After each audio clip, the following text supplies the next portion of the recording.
प्रणाम, मैं हूँ अक्षरा सिंह और मैं आ रही हूँ 30 अक्टूबर को छठ पूजा के शुभ अवसर पर आप सभी लोगों से मिलने।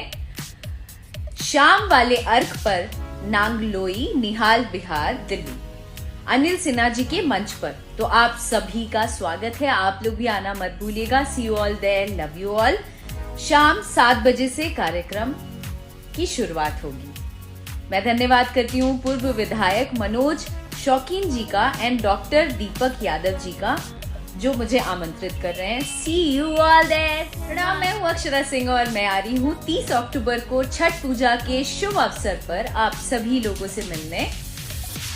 शाम वाले अर्घ पर नांगलोई, निहाल बिहार, दिल्ली, अनिल सिन्हा जी के मंच पर। तो आप सभी का स्वागत है, आप लोग भी आना मत भूलिएगा। See you all there, love you all. शाम 7 बजे से कार्यक्रम की शुरुआत होगी। मैं धन्यवाद करती हूँ पूर्व विधायक मनोज शौकीन जी का एंड डॉक्टर दीपक यादव जी का, जो मुझे आमंत्रित कर रहे हैं। सी यू ऑल देयर।